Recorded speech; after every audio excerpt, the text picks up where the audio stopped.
এদিকে সকাল হতেই গ্রামের সবাই এসে হাজির হয়েছে সেই গাছের কাছে। দেখলো ভৈরব সেই গাছের নিচেই বসে আছে।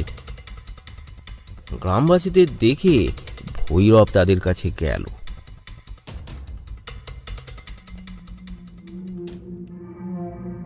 বাবা, বাবা কিছু উপায় হলো? ওই অশরীরীর কোনো ব্যবস্থা করতে পারলেন? হ্যাঁ, উপায় একটা পেয়েছি। সেটা করলেই তোমাদের সব সমস্যা কেটে যাবে। কি উপায় বাবা? হ্যাঁ, বলুন। ওই গাছের লাল সুতোটা কেটে দিতে হবে। হ্যাঁ, মানে ওই গাছে তো সেই পুরোহিতের আত্মা থাকে। হ্যাঁ, ওই আত্মাকে মুক্ত করতে হবে। হ্যাঁ, কেই পাষণ্ড, কি সব কথাবার্তা বলছে এখানে? ইতিমধ্যে মন্দিরের সেই সাধু মহারাজ এসে উপস্থিত হলেন। তিনি ভৈরবের এই সব উপদেশ শুনে ভীষণ রেগে গেলেন। তুমি কি চাও সারা গ্রামের লোক এবার মারা যাক? সাধু মামা, আপনি একদম ঠিক বলেছেন। এনাকে এখানে ডাকলাম আমাদের উপকার করতে, আর উনি আমাদের এখানে ক্ষতি করার পরামর্শ দিচ্ছেন। আপনাকে খুব জ্ঞানী, পরম সাহসী বলে এখানে ডাকলাম। এখন দেখছি ভুল করেছি।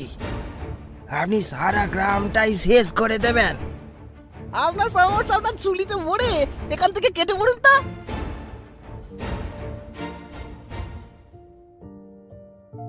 গ্রামবাসীদের কথা শুনে ভৈরব সেখান থেকে চলে যেতে লাগলো। যাওয়ার সময় ভৈরব যেন সত্যকে ইশারায় কিছু কথা বলে সেখান থেকে চলে গেল।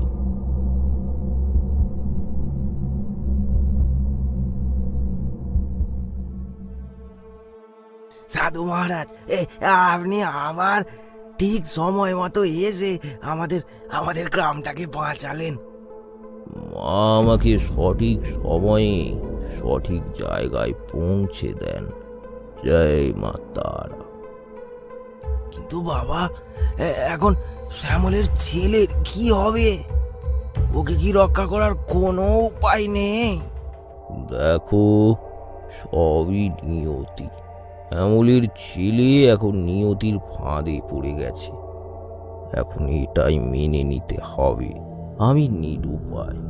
ওর জীবন হয়তো এতটাই ছিল।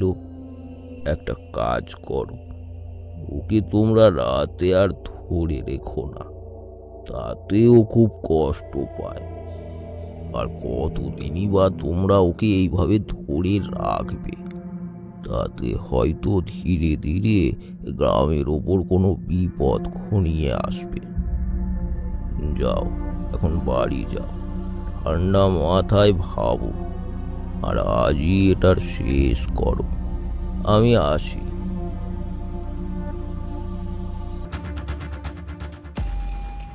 কি সত্য?